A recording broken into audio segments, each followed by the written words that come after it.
had a she had a family emergency at the last minute. She asked me to fill in, so that's kind of why I'm here. It was an incident with her mother, so if you all could please keep her in your thoughts, that would be awesome. And I will go ahead and start with Dr. Brugar's biography.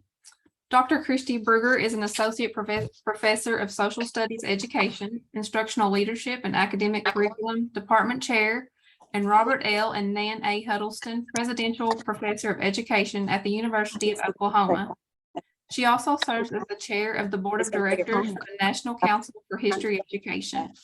Dr. Brugar is a recipient of the University of Oklahoma Janine Rainbow College of Education Junior Faculty Award, the National Council for Social Studies College and University Faculty Assembly Early Career Award, and the OU Janine Rainbow College of Education Research Award. Brugar's research focuses on teacher development, social studies, history education, and interdisciplinary instruction involving inquiry, social studies, literacy, and visual arts. Dr. Brugar teaches undergraduate and graduate courses in elementary and secondary social studies education. Previously, she was a middle school social studies teacher in Maryland and Michigan. And without further ado, I'll turn it over to Dr. Brugar. Thank you so much for being with us. Well, thank you so much again for the invitation. This is a group in whole or in part that's near and dear to my heart. And I think, Jamie, I appreciate you sharing all of that background about me, but I think that probably the thing that I'd like to just add to that is I am a fan of teachers who are doing good work in and across the social studies. And so again, it's a real privilege to be able to spend a little bit of time with both new and maybe not so new names and faces here for a little bit of time. So with that, what I would like to do is get things underway. And today we're going to talk a little bit about this idea of making local connections, particularly as we think across our social studies, because truly everything is local. And so if we think about it in that way, I'd like us to start with an activity. So if you are close at hand, let's get our chat open. And I'm just going to ask you a series and a repetition of some easy questions. And in this case, I'm going to ask you the question of who are you? And so each time I ask it, I'd like you to respond in the chat with a little bit different answer. So for example, when I say, who are you? I might refer to myself as Kristy. When it's asked again, I might say Dr. Brugar. That's how some people refer to me. When it's asked another time, I might say I'm an avid fun runner. And so if you would please indulge me and take to your chat. And if you wouldn't mind, please responding, who are you?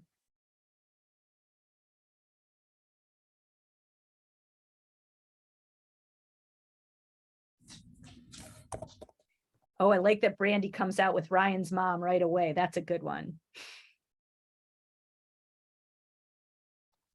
And I'll ask again, who are you?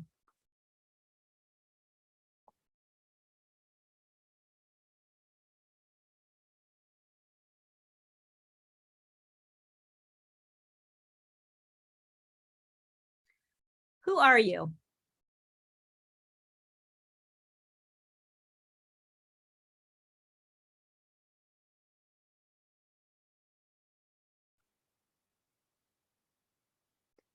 Who are you?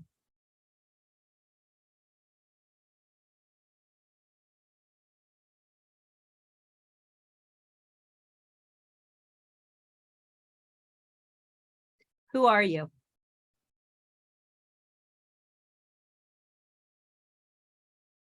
Excellent. Really nice. We've got some dog moms. Me too. Coal miner's daughter. Awesome. Oh, avid CrossFitter. Awesome. Who are you?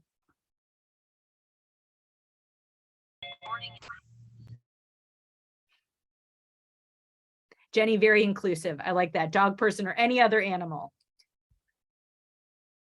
Oh, Morgan, I'm with you. I'm also a book lover. One more time. Who are you?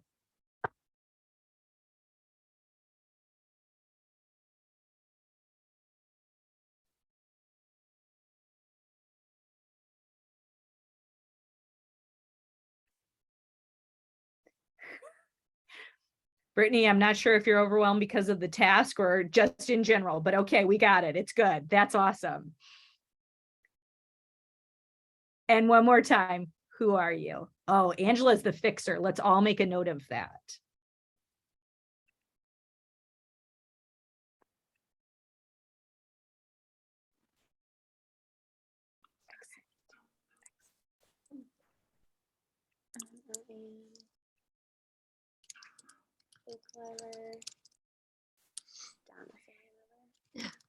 Okay, so what I'd like us to do is just take a moment, and I want you to go through and take a look at some of the things that you see in terms of the ways in which you and your colleagues have responded to this. Again, seemingly innocuous, easygoing question of who are you?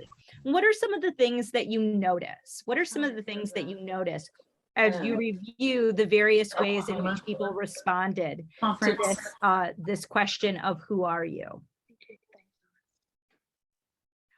And you can either just turn on your microphones and share out some of the things that you notice that are in common, or you can write them in the chat as well. I like that Brittany says we've got a lot of roles. Yeah, people have definitely identified themselves in roles. Lynn, you want to jump in and maybe go from your microphone? I was thinking that for myself, I noticed my answers, and then I was kind of responding to how other people were starting to respond, but it felt like everybody first started out just saying themselves. So it's kind of started out your center, then you move out to your roles with people closest to you. Then we branch out to maybe our job kind of titles, and then our interests or our areas we're from to describe ourselves. Excellent. Yeah. So in a lot of ways, they started very close, and then they expanded further and further. Other observations that people are making in terms of this, I like how Susie says, everybody's wearing a lot of hats. No question when we're thinking about classroom teachers, right? No question that there's a lot of hats.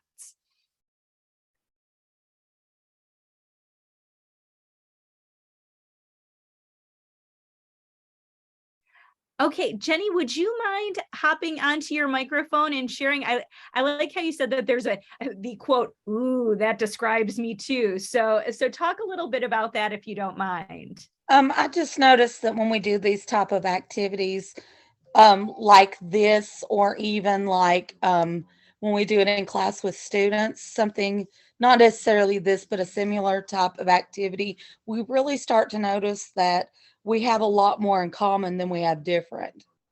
Because, most of us on here, teacher, oh yeah, that loves her dogs. Oh my goodness, crazy about my dogs. Love Disney. Oh, me too. And that something like this, we tend to notice those commonalities versus the differences. Fantastic. So we're seeing those commonalities. And when we think about working with our students, particularly those of us that are working in elementary classrooms, middle school classrooms, which I think is probably the majority of the group, we might have some high school teachers amongst us. And oh, and I see Rhonda there. I think Rhonda, remind me, you're a special education teacher, right? Am I remembering correctly? I was for a while, but not this year. Okay, so I am remembering a past occupation. Okay, good. But that idea that we all kind of come together, one of the skills that we ask of our young students is to be able to recognize commonalities, to be able to group and categorize. And this is one way in which it allows us to do that, to see those things, particularly amongst those that are in our community that are common. Other things that you might have noticed in kind of going through the variety of responses folks have had.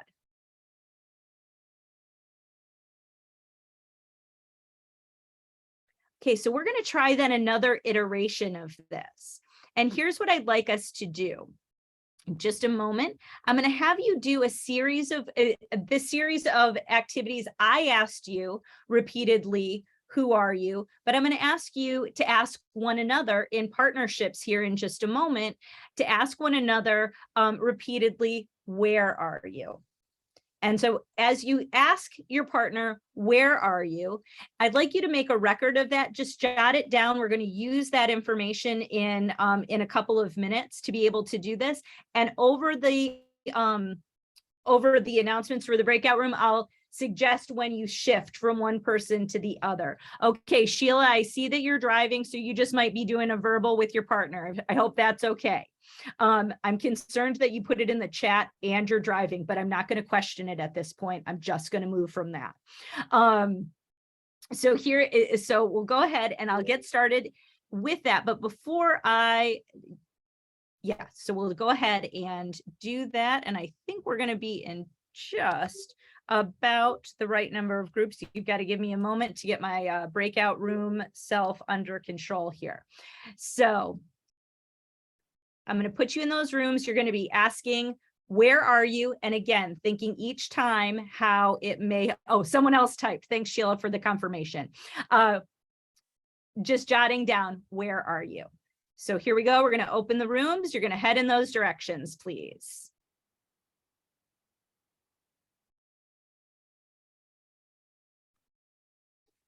And Jamie and Jim, I'm also sending you into rooms. So you're being put to work here as well, my friends.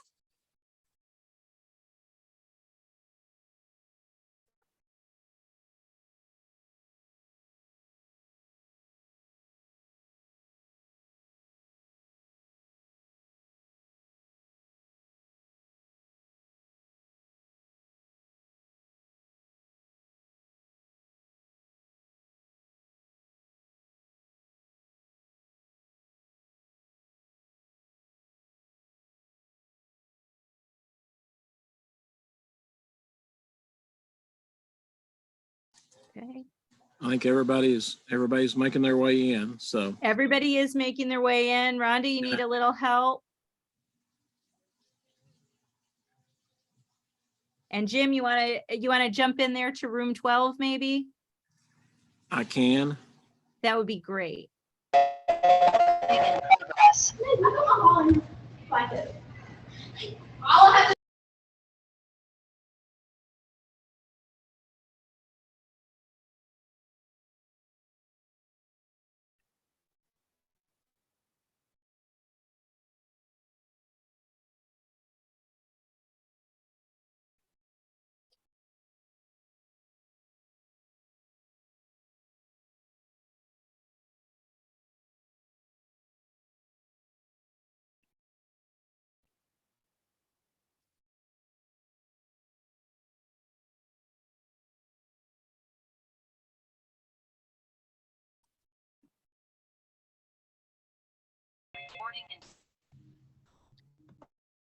Okay, for those of you that are just joining in the room, we're gonna, if you can hop over, that would be great.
Okay, I'm Brittany, Callie, I'm not sure if you guys are. Joy, did you get booted out of your room?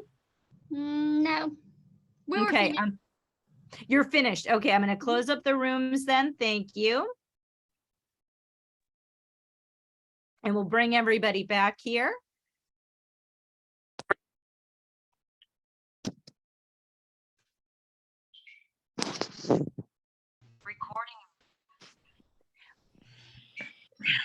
And as folks are coming back, we're going to, hopefully you've made a couple of notes of the, Marlena, glad you could join us. Thank you. Hopefully you had an opportunity, you had a good visit with folks. We've got a few groups that are going to be making their way back here. It's hard sometimes when you could get good people in good conversation and it goes in lots of different directions.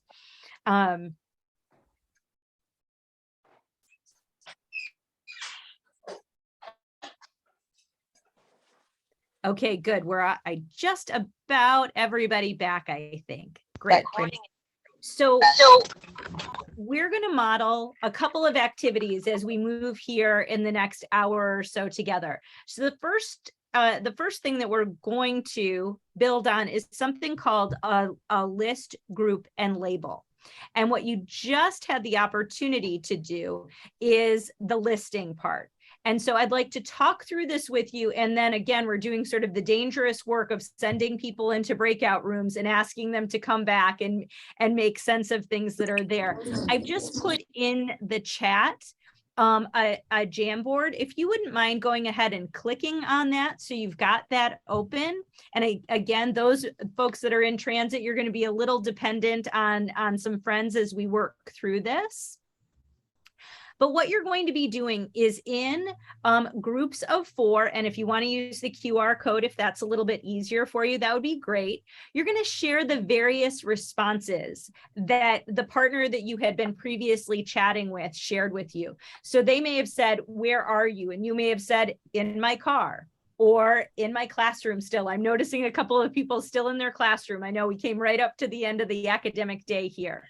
You may have said "in Kentucky," or you may have said something else in existential crisis. I'm not sure, but as to where you're at. So you're going to add each one of those discrete responses onto a sticky note on that Jamboard. And then you're going to start to group the common responses. So taking those sticky notes and kind of gathering them together in one spot, gathering them together in another spot. And ultimately, what I'd like you to be able to do is identify a label. So something that is an overarching theme, idea, or concept that puts all of those examples of where are you together. So we've got these 3 steps. Again, first, you're going to just document on sticky notes. So getting us comfortable back in that Jamboard space. Then manipulating with one another those common responses. And then finally, putting some labels on. So how these come together. And I'm going to give you about 7 minutes or so to do that. I'm going to pop in and out of your groups as you're doing that. Will you please respond on the corresponding number of slides? So for example, if you are in room 3, or if you're in room 3, will you then go to slide 3 to begin adding and contributing? Does that make sense? Can I get a little emoticon or a visual thumbs up? We're good? Okay, I'm seeing some responsible folks. So there we go. I've opened up the rooms. You're going to be in groups. Let's see here. We get you in a little bit smaller rooms here.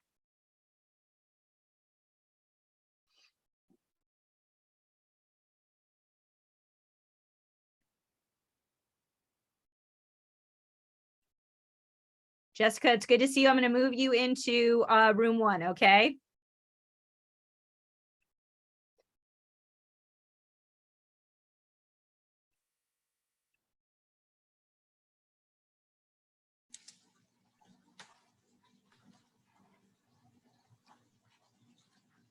And there we go. Thank you so much for doing that.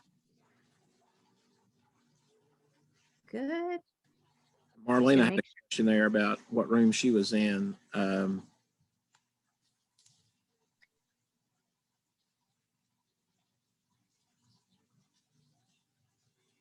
going to move folks around here so we make sure that we've got some critical masses in space. I know as people are. Okay, there.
Okay, I see Callie and I see Brett, and y'all are hanging out alone.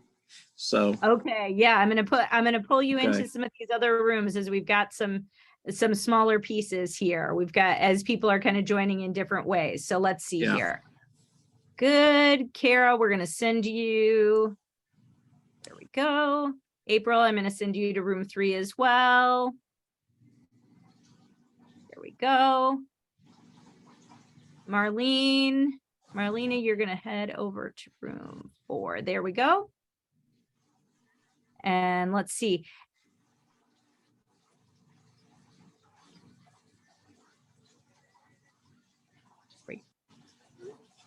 Okay, and I think I'm getting folks moved. Jessica, here we go. I'm going to send you to room 9.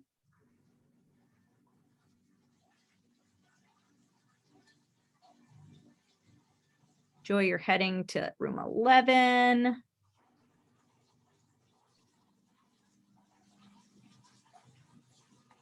good to see you, Danielle. We'll get you sent somewhere here in just a second.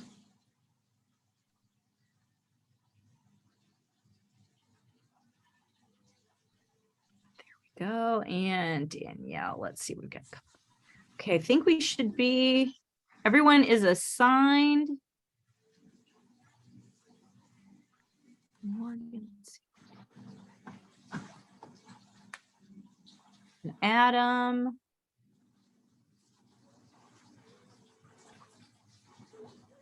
Callie, I've got you in room 11 if you're able to go. And everybody else has been put into a room. If we've got them here, that means there may be a little bit of motion. If you want to take off your microphone and use that, feel free to do that. Now I'm just going to pop in and around here, Jim, to see how things are going. I'll stay here, Kristy, in case somebody has any questions. Watch the chat. Fantastic.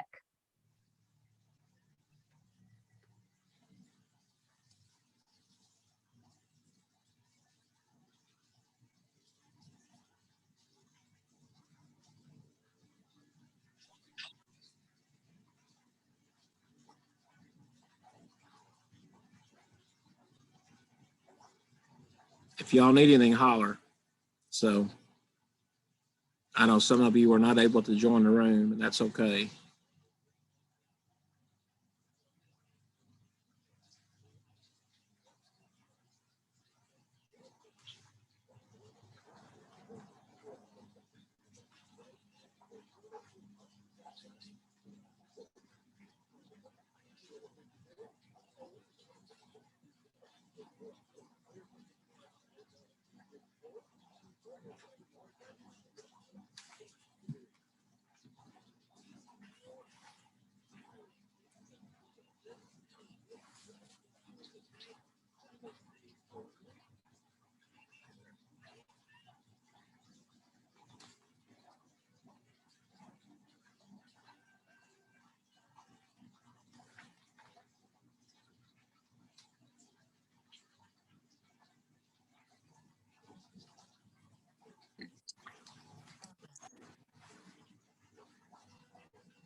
You're good, Kaylin. We look like, I think many of us are having some tech problems this afternoon, so everybody should be coming out here in just a little bit. So you're good to go. No problem at all.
Brittany, you keep getting booted out. Okay, let me get you back in with some folks here to be in conversation with.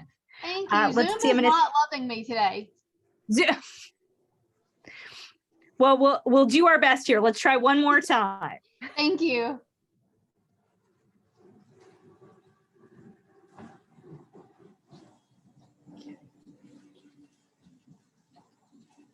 Excellent. We've got some good movement in here.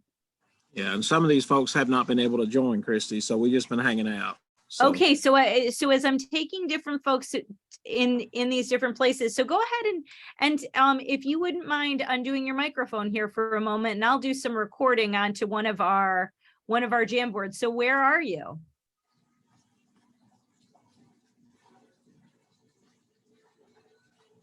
Anybody willing to throw something in as to where are you?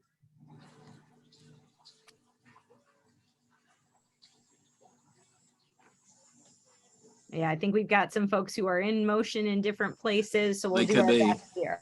Yeah, I just left the doctor, so There that's you go. where I'm Okay. at. Okay, so I'm going to put that in, if you don't mind. We're going to be leaving the doctor. That's fine. and we were identifying counties earlier, Kristy, where we were located. So counties, communities, towns, things like that. So I'm Lee County, Beattyville, Kentucky. So, and then Adam says I'm here, not in the room. So he's hanging out with us. And then, Adam, I've tried to put you in about 8 different rooms. So I don't know if Yeah. that caused the chaos or you're just a main room kind of person. I'm not sure. yeah. Uh, And so I even said outside, I'm out back. So outside, Perfect. there we go. And then, Outside. And then I'm in my office. I think somebody might be I'm in their the car. Okay, Yeah, good. there you We got go. a car. there you go, Excellent. Des. There you go, Des. Perfect. And so it's giving us, so do we see any sort of groupings when we think about the things that have been named here? Yeah, you could even go deeper. I'm in a chair, if you want to go there. Mhm. So there you go. In a chair. I heard Yeah. someone in another group, so I'm going to go with I'm in my 50s. Yeah. I'm in a truck. Okay, There you you're in a go. truck. I like it. Awesome. Think that Oh, we we're got all the not mic. at school. Let's see that one more time.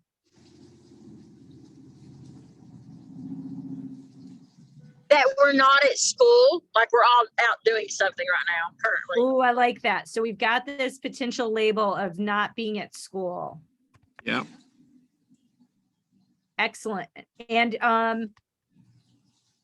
when we think about that, yeah, all of these things kind of fall under that category potentially, except for this strange one of someone being in their 50s over here. I'll just leave that in other cases. Lee County might be in school or out of school. So there are a couple of ways to look at that. Okay, I'm going to bring the whole group together and then we're going to go from there. Let me go ahead and close these breakout rooms and bring everybody back.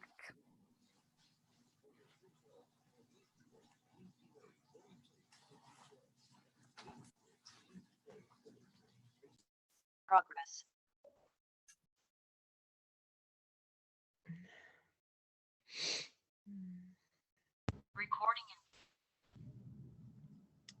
Recording.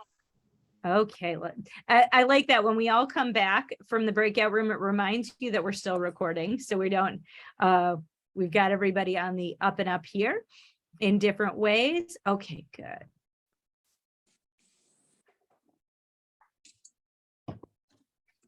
Now I'm still in the Jamboard here, and I want to just take a look here for a moment around this idea of list, group, and label. So I'm going to use, if it's okay, and members from Jamboard 1 or Group 1, if you please feel free to pipe in as we do this and as we take a look here.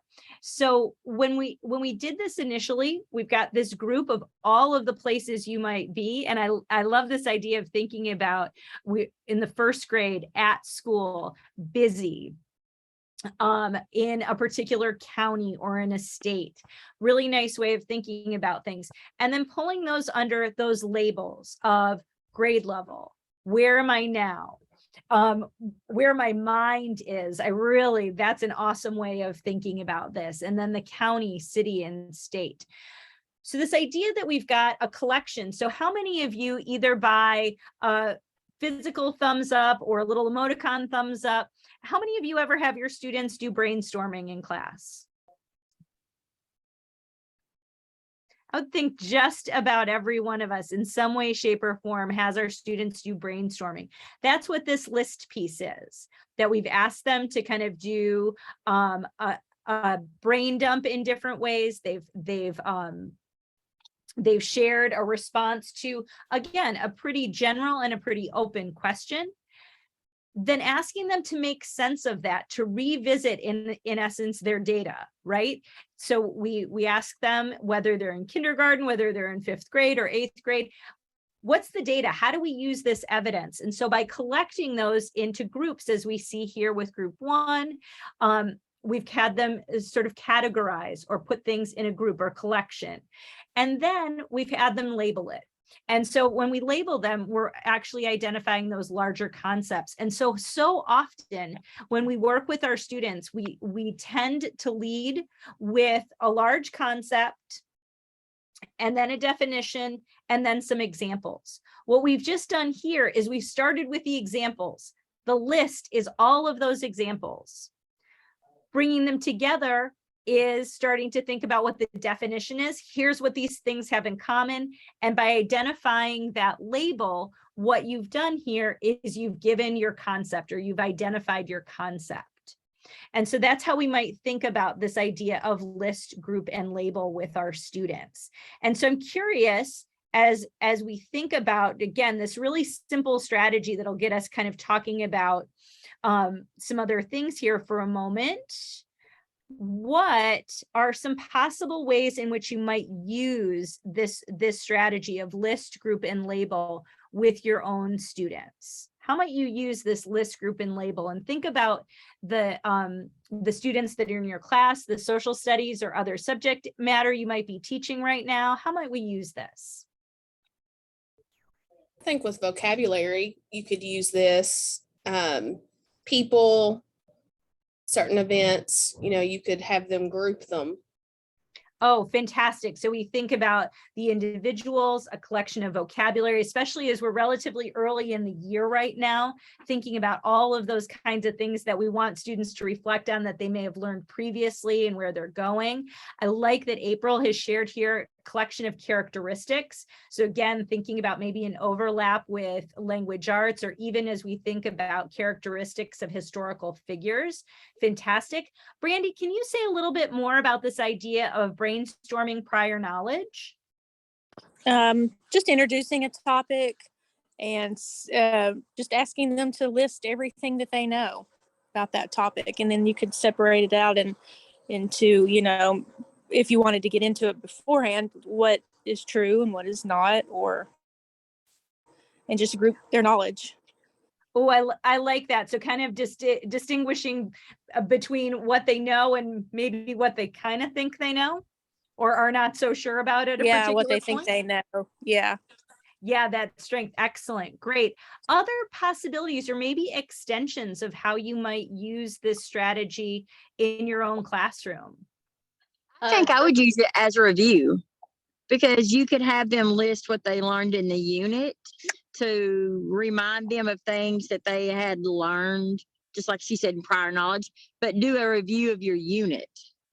Oh, I like that, Tess. So really getting students to reflect on and think in big buckets of where they're confident and maybe not so confident across disciplines. Lynn, I think you were going to jump in as well. Right. I've had the pleasure of getting to teach with Miss Hall this year at 5th grade reading, and she's an excellent reading teacher. And one of the things that popped in my head that I think she's kind of already done with our kids is characters and events in a story, and beginning, middle, end. So you could, after you read the story, have the kids just brainstorm and list out all the events they remember happening, and then have to go back and decide, did those events happen at the beginning, middle, or end of the story? And then put those labels on it, or even label the type of event. What kind of beginning was it? Was it a happy beginning, a sad beginning? How did it end compared to how it began, or what happened in the middle? Ooh, I like that as an extension of thinking about those sort of parts of or steps within a narrative unfolding. And I like how you were connecting that. It sounded like maybe to fictional text, but there's no reason we wouldn't be able to integrate that or think about that with nonfiction text or with informational passages we might use with students across the social studies. Excellent. Right. When you said that, I was thinking cause effect, because, using timelines and even looking across to say in grouping, did this event affect or cause this event? Oh yeah, what's the actor in the action even? Oh, I like that. That's a great idea, because so often, right, we just have this collection of information. So how do we help students make sense of it, to retell a story, which, as we all know, is a really important skill that we want our students to be able to possess across disciplines and really in their life beyond school. Marlena, okay, in math, you could use this as a number talk to discuss fractions. Oh, awesome. And list all that you know, grouping by equivalent fractions, and then label them. Oh, what a great idea, especially as we know so many of our students struggle with fractions and being able to kind of work and manipulate those as a mathematical function. Fantastic. Other ideas or things that we might think about or consider? Kristy, could you give students like a group of words and have them put them into lists? And, you could see if there's a particular word or grouping of words that they don't really know where that fits. And that would be something you could review or reteach.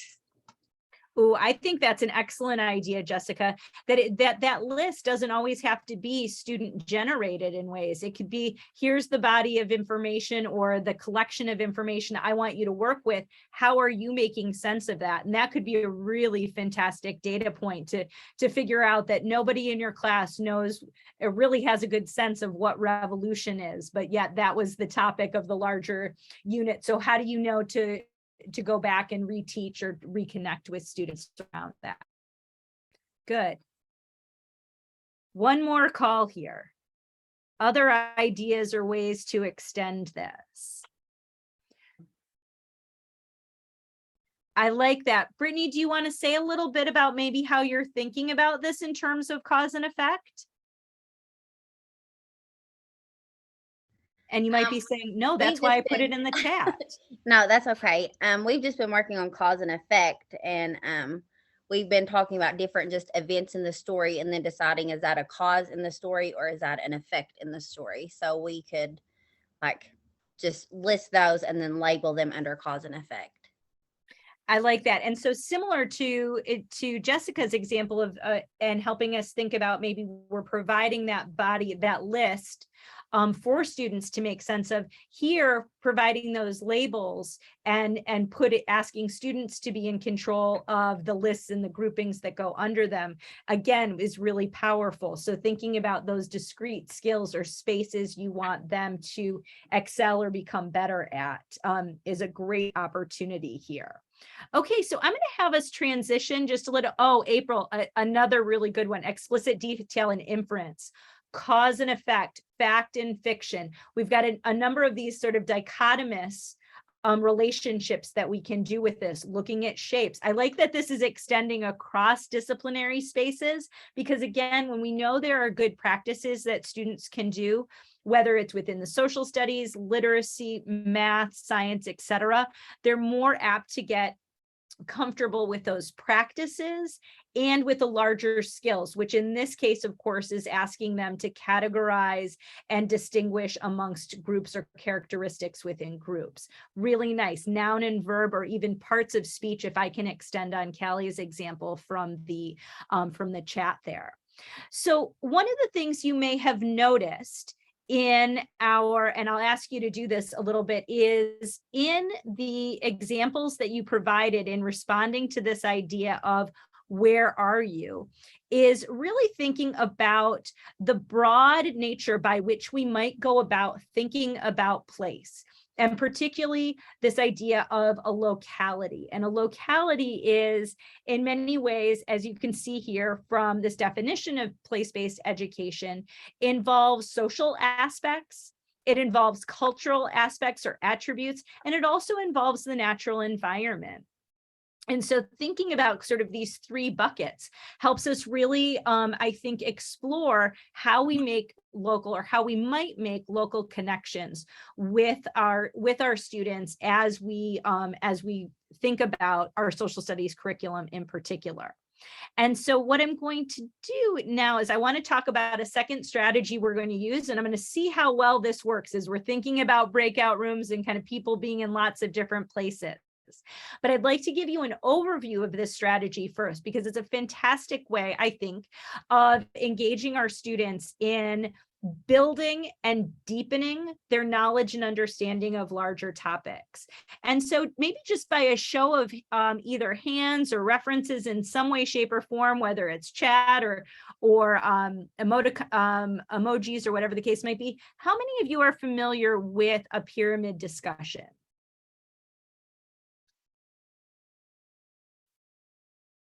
Okay, we got a couple of thumbs up, but not too many. So in some ways, that's a good thing, right? I want to be able to share something new with you and be able to help us think. Tess, the thumbs down seems very severe, but I'm okay with that. That we've got something a little bit new here. So here's how this works. And so I'm gonna talk through it first before I'm gonna have us try and enact it here together. So you begin with your students in partnerships. And in those partnerships, you provide them with a question just on a general topic. So in many ways, just an initial way to engage students in thinking and connecting with a larger topic at hand. Once you move from that initial partner conversation, they move into groups of 4. And that second question you provide, and again, I'll give you examples here in a moment. That second question, that group of 4 builds on the partner question, but it helps to extend student thinking. So it gives them an opportunity to say, we know this, thanks, Tess. It gives them an opportunity to think about that and say, and here's what we might do with it. From there, we take students in those groups of 4, and now I'm idealizing that we have classrooms of about 32. These can be adapted to numbers, and we can talk about that. In those groups of 8, so getting a little bit larger, hopefully students are building a little more confidence in what they know, understand, and just being engaged with one another. We know those skills are important. We have them share briefly what happens in a previous conversation, and then provide them with a question to make some connections. So we've started initially with what we know. We've asked them to extend thinking. And then from extending thinking, we want to make connections. And those connections might be with one another. They may be with information they know beyond the scope of that initial question. From there, they move into groups of 16. So in other words, you're now at about half of your class. And so you've got at one side of your classroom, a group of students speaking, and at the other side, another half of the class speaking. And this is a question in which maybe we're asking them to take a stand or make a decision. So in other words, they're taking the information they know and they're trying to put it into a different context to make sense of it. And then finally, you bring them together as a whole group and provide this as an opportunity to synthesize what they've heard and ask that next question or share a curiosity that has come from these different conversations. So the idea is they start small and broad. So small in terms of the numbers of people they're talking with, broad in terms of the questions they're asking. And then as their groups get larger, the questions get more specified or are demanding a little bit different level of depth. So again, I'm gonna try and get us in some breakout rooms here so that we might be able to give this a try. And so the first thing that I am going to ask here, and this might take, okay, here we go, is I'm going to ask that, and many of you are still on that Jamboard, I want you to think about and talk with a partner as you explore what are some of the larger concepts that were identified in the labels across the different where are you responses. So just kind of moving through those slides with a partner. And I'm just going to give you a very short time to be able to do that. Before I'll pull you back. So this may be a little bit awkward and kind of our moving back and forth, but I know this is a good group for it. So let me see if I can recreate this, and we're going to take us down to about, sorry, as you're hearing I'm going to recreate these. And there we go. So in partners, just take a look. What are some of the larger concepts you're recognizing here?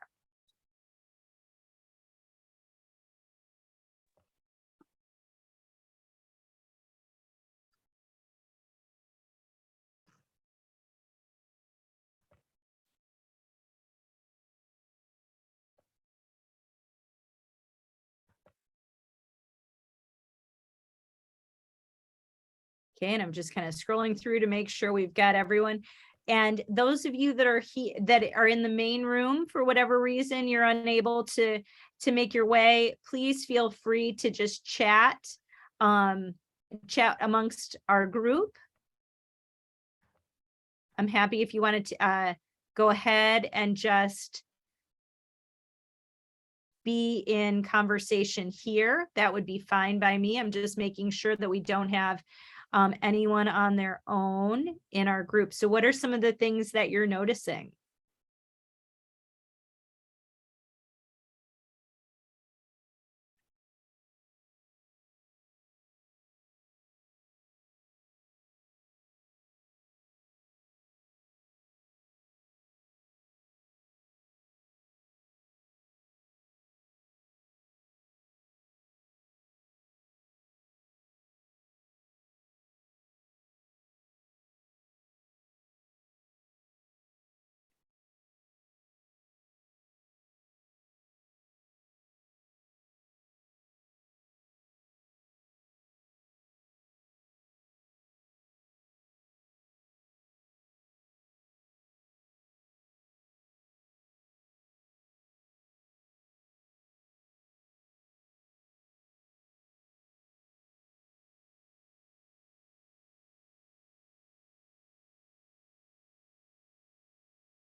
Okay, good. We've got just about everybody in there. I'm taking a lot of risks here, Jim. We're going back and forth. So It's good. Everybody's good. I think it's gone very well. So yeah, this is a great group. So absolutely it is.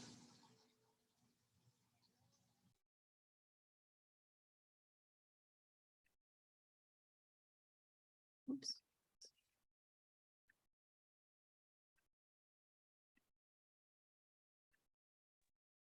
Okay, thanks for as you're coming back in, that's great. I know some people have gotten kicked out and everyone's doing an amazing job as we're navigating in different places here.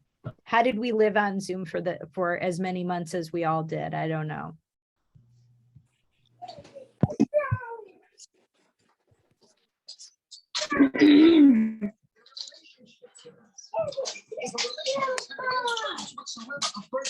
Good. Okay, so we've got people coming back. Tell me as we stop it. And again, I want to thank everyone for really working along with going in and out of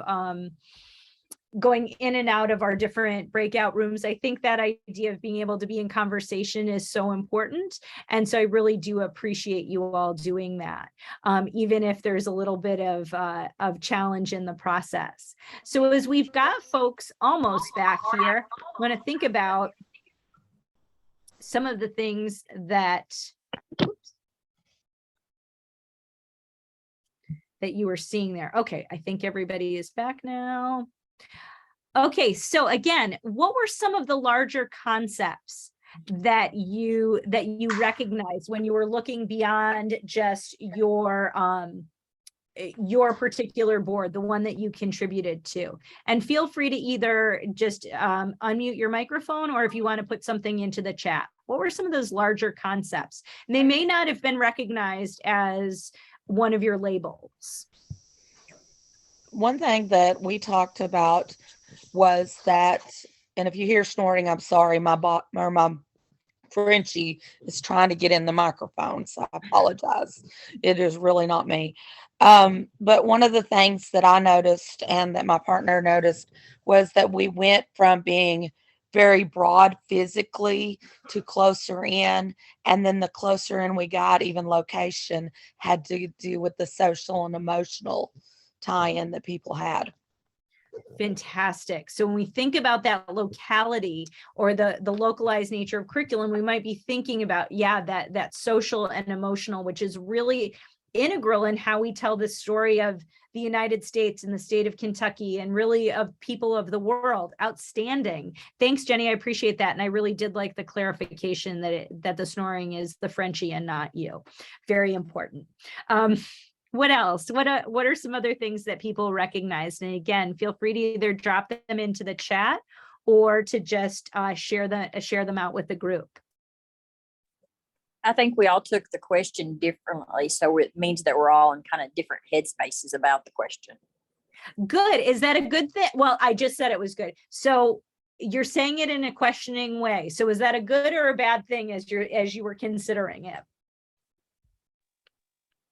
I think it's good because, well, for my classroom, I think it would be good because it would give some of my lower students to see higher thinking and my higher thinking to see some of where the lower students' thinking went. I think that's an outstanding point, that there's a lot of different inroads. So when we think about inquiry-based instruction, when we think about higher order thinking skills and critical thinking that we want our students to be involved in, even when they're in kindergarten and first grade, we can't start critical thinking soon enough.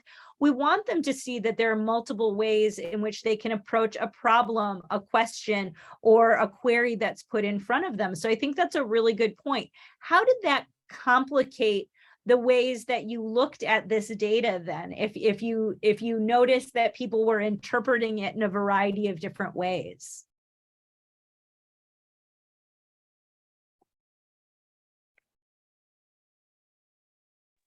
Say that again. I'm sorry. I had a call come in at the same time you was asking. No, that. that's fine. So how did that complicate that? Because when you had initially said it, you said, okay, well, we all took kind of different directions on this. How did that complicate the way in which you read those data? I don't think it complicated the data. I just think that we all had different ideas and we could pull different information from each of those ideas that went different ways. Ooh, I like that. So it allowed for those extensions to happen in hopefully some pretty unique ways for each one of you. And then Jessica's got, sometimes it's difficult to fit answers into a category. Everything isn't so clear. So yeah, that's good. And then it fits in multiple categories. So there is this idea of really being able to use evidence in lots of different ways. So with that in mind, I'm going to have you move into our groups. From our partnerships, I'm going to put you into groups of 4. And the things that I want you to talk about here in this group of 4 is an extension of that. So how or in what ways are some of these larger concepts that you saw, whether it's the physical environment or a socio-emotional kind of way of thinking, how did those concepts or ways of thinking, how are they evident in your grade level social studies standards? So do we see these ideas of where things are at evidenced in the civics that we teach, the economics we teach, and or the geography and history we teach? So where is the physical nature of it? Where is the cultural piece? Where are the social understandings evidence in these particular places? And so I'm going to put you in groups of 4. I hope that's the idea here. So we're going to try for 4 breakout rooms. I think, actually, let me try 6. And here we go. Let's give this a try.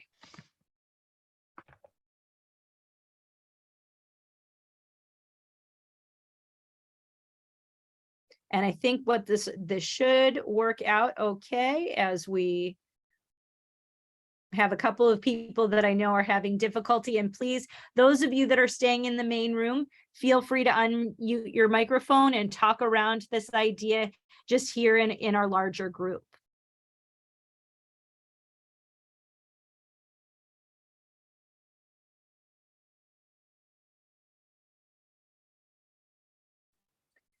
I'm thinking in a lot of ways here that this that we think about the larger concept of sort of our physical location as just really inherent to our geography, and thinking about how geography links really strongly to history, that many historical events, especially when we think about like early American histories, those types of things are inextricably linked to the place in which they happen. So I often will share the example of like the Battle of Yorktown can only happen in Yorktown, right? There's something very distinct about the land and the water that make that battle happen in a particular place. And I think similarly, when we talk about issues of expansion, for which Kentucky is really integral in. So how do we think about that idea of movement, which was also pretty evident in some of the responses? I'll let this group speak to one another, and I'm going to hop into a couple of our groups just to make sure conversations are underway.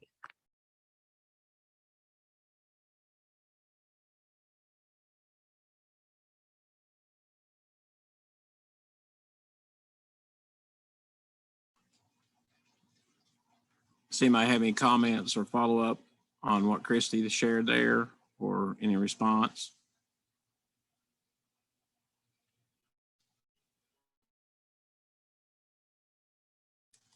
You can put in the chat if you don't want to talk, and if you don't want to talk, that's okay as well. So.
Jamie, at the end, I'll share about the book drive, so everybody can just kind of update and tell them. Okay. You didn't see this group yesterday, did you? It was Renaissance, wasn't It was Renaissance yesterday. Okay. Yeah. Yeah, we'll just let them know about how many books we had and things like that. So, and I got a message here a minute ago from a group from Toyota that brought some Sunday. There was somebody yesterday in Renaissance that had some, but Wendy said she would get with them about getting them. Okay. Books. Yeah. So here's a message from a group at Georgetown Toyota.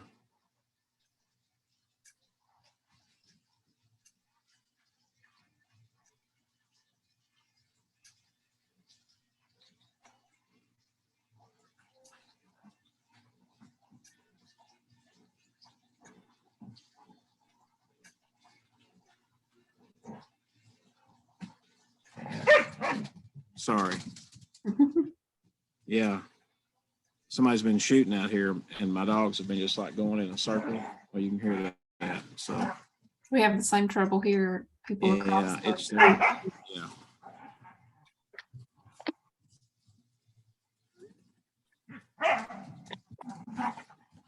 Yeah. So rough housing going on. Look, you can see the maintenance right there.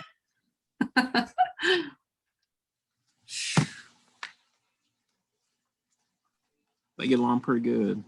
They're probably just glad to be outside and it's nice. Oh And gosh, yeah, yeah. Well, I've been here. Well, like I say, so I could get here to do that other stuff with USDOE. So they've been out with me since I got here, but I don't know. There we go.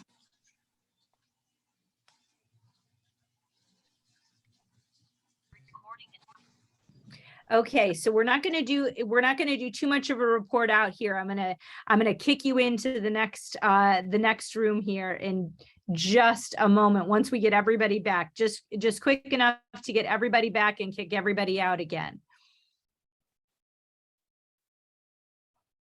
Recording in progress.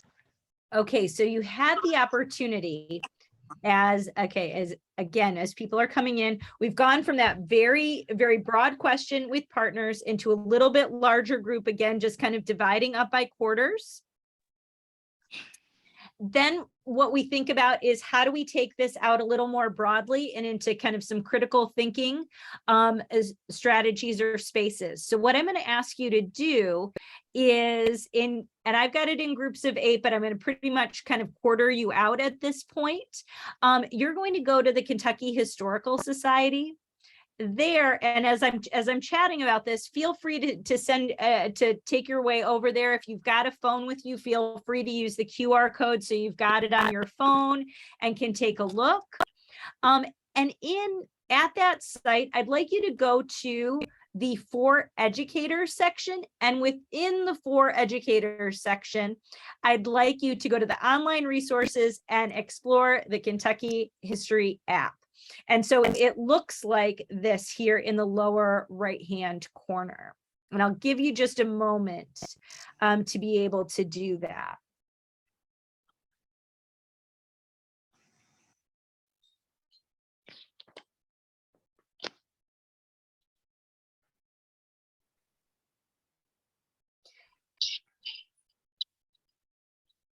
And when you're there, I want you to do a talk aloud. And as we think about, and if you, and some of you have done this with me before, as we think about that talk aloud, it's asking students and it's asking ourselves to really be transparent and reveal our thinking in real time with one another. We like that there's a lot going on in our students' heads and in our own heads, but as we think about how we work and learn from one another, it's important to articulate kind of the thinking and understanding we have. So as you're at this Explore the Kentucky History app that's here, I want you to go through, and one of the things that I think is pretty cool is there's a little map with all kinds of pins dropped in it and kind of looking at your locale. What I'd like you to do is explore that section, that app, and share possible classroom connections with one another. So just talk aloud. Oh, I had no idea about this, about my town or about the town in which my school is in. I believe I could use this in order to do a local connection with students or invite a guest speaker or whatever the case might be. So just spend a few minutes kind of talking aloud. I've got you in a couple of different rooms, so it's going to be a bigger group than you've worked with before. So just kind of share that space in different ways. And I'm going to pop in and out as you go ahead. So I've opened the room. If you would make your ways there, that would be fantastic. Again, those of you that are having difficulty navigating into breakout rooms, feel free to have those same conversations here in the main room.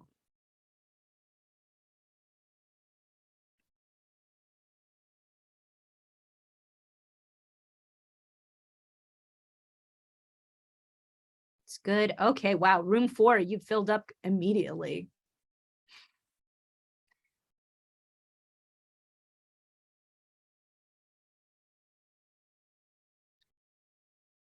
Okay, I'm going to go over. I'm just going to do a little bit of jumping here, Jamie and Jim, if that's okay.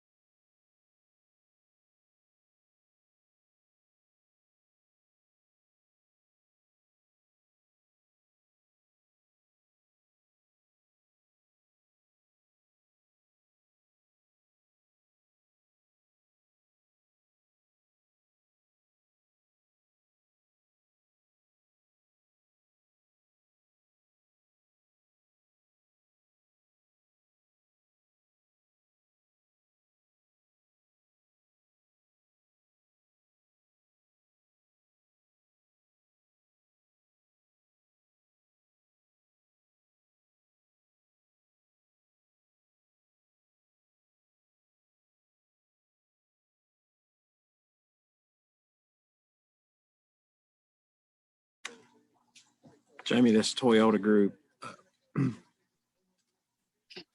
they've got an additional 15 boxes with almost 900 more books. Wow. Um,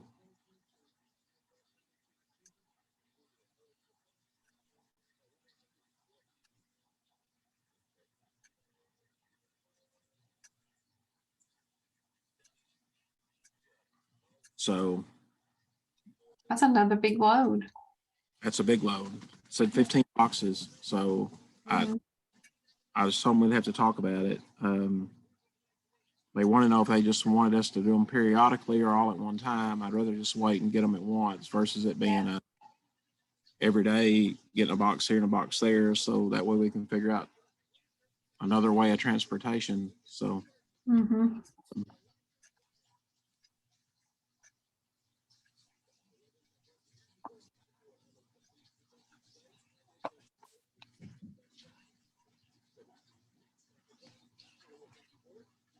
Jamie, I'm going to call this guy real quick. Okay. I'm just going to mute, but I'll be right here. All right. The evaluation ready to roll, don't you? I've got it. Yep. All right. I'll be right back.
Recording.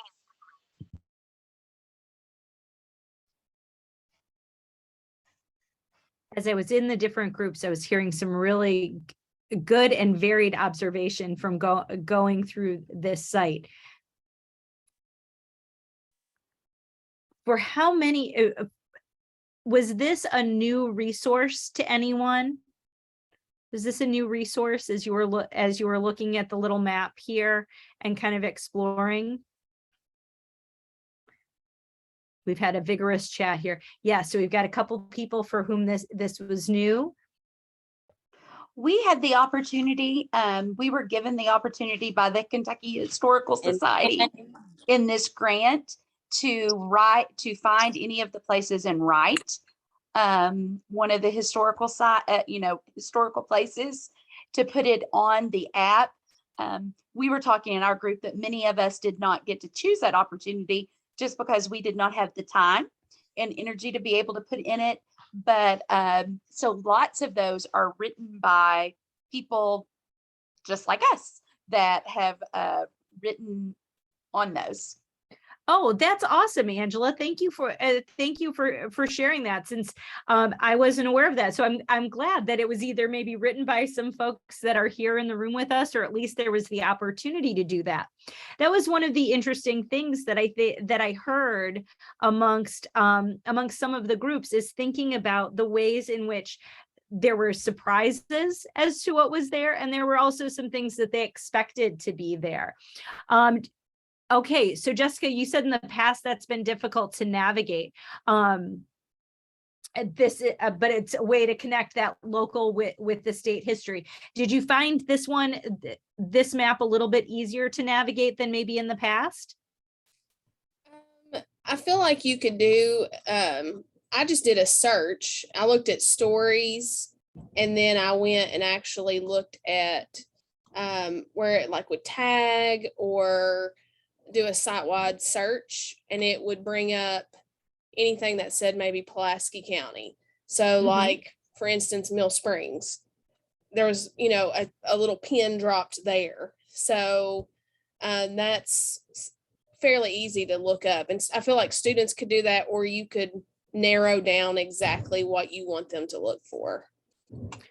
What would be the value? And I'm just going to ask you to just drop a response here in the chat. What would be the value of having students explore any of those tags across the state? Why would that be a good thing for your kids? To have them just kind of float over one of those little flags and learn a little bit more. What would be the benefit of that?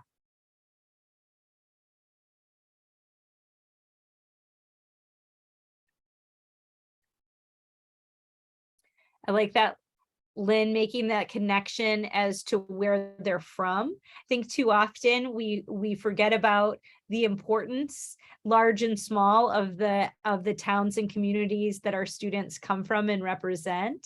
And sure, Jessica, so to repeat that, what would be the value of having students simply explore some of those pins that are dropped? The importance of where they live, right? And I think, Susie, it was you that had mentioned, like, you knew about some of the things from the Civil War, but maybe not that the War of 1812 was also in some ways enacted in some of the communities that you were recognizing. Learning new things from their home, great. Oh, I like this idea of having pride in that. Mary, could you say a little bit more about this learning new things about their home?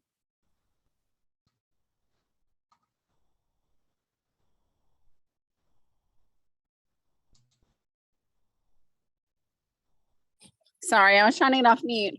Yes, I think, often you live in a place, especially kids, and they're just very familiar with what they know. So often there's information about communities that people just aren't aware of. Like in our community, I live in Estill County.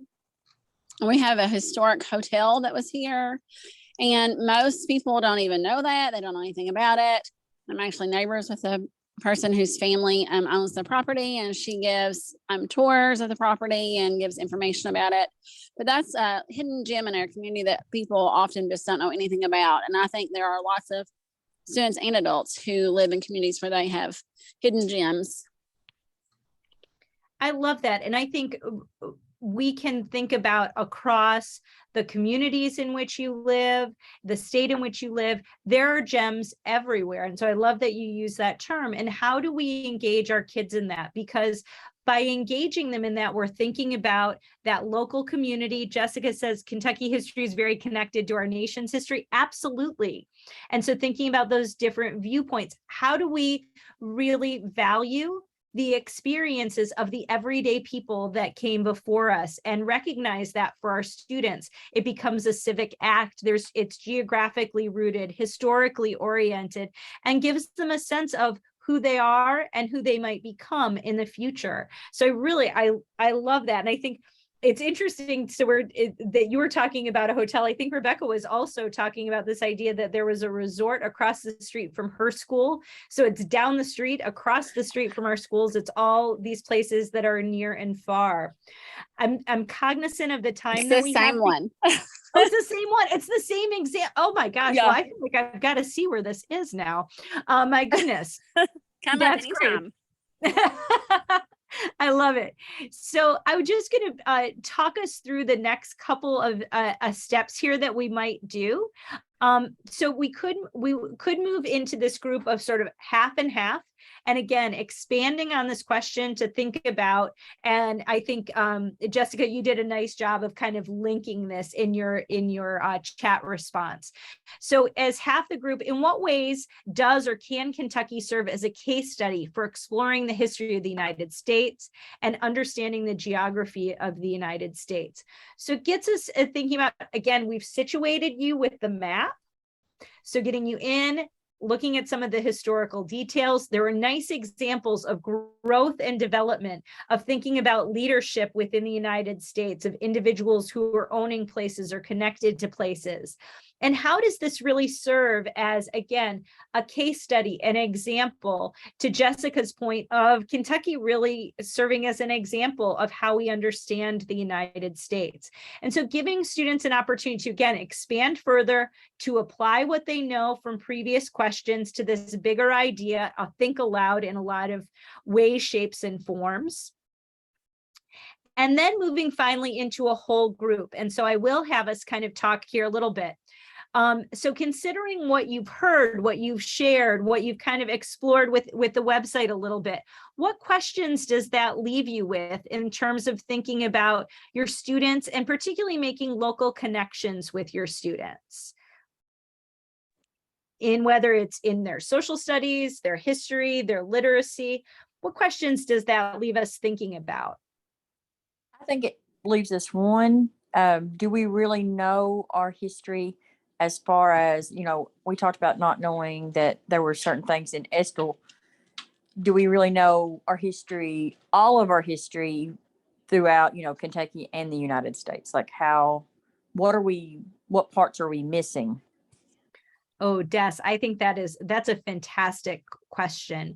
And thinking about what are we missing, right? That I would love that we could all know everything, but we know there are always those additional pieces. So how do we begin to explore or learn or even be curious to know the question to ask? That's fantastic. What other questions emerge or come up?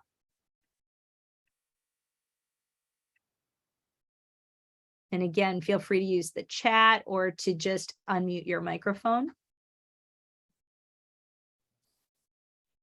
I think too is how to, excuse me, how to make this accessible to our students. Like, some of the articles are high level reading. So how do we pare that down to meet our students can still learn about them, but it's just, how do I make sure that I put it at a level that they can understand and they can apply and find it important. So just really kind of making it fit to what my kids need.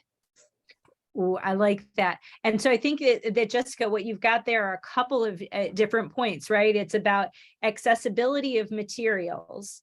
And I think the accessibility of materials, particularly as we think about our local historical societies, our connections to local histories, how are we engaging with community members in one way, shape, or form about those stories, those resources? And I think those become fantastic community engaged projects of can we link with a senior center in some of our smaller communities, or a church group that either can rewrite a particular document, piece of history, or in fact narrate it. Because as we think about podcasting, as we think about video, there are ways in which we can begin to take some of these resources and our community members to make that a little more accessible to our students. And the humanity of some of those makes it more interesting for our kids too, right? It isn't just that piece of paper in one way, shape, or form. So these are great inquiry projects that help us think about, as I know many of you have explored that inquiry arc and that fourth stage of taking action, that taking action and connecting with community can be a really powerful piece. So I know we have gotten ourselves here. I'm going to say 4:30 and you're all going to say it can't be 4:30. It's in fact 5:30 for you all. But I want to be cognizant of that. And I would just want to say thank you so much for allowing me to spend some time with you this afternoon. It is great to have seen everyone in one way, shape, or form, or heard people. Please, if there are questions or things that you'd like to chat about further or think I can help you with, don't hesitate to reach out. And I just wish you an excellent rest of September. Thank you so much, Dr. Brugar. If anybody has any questions, I don't know how long you've planned to stay on here, but Dr. Evans and I will be on here. I'm going to drop the evaluation in the chat. And I think Dr. Evans was going to share an update about the book drive that you guys did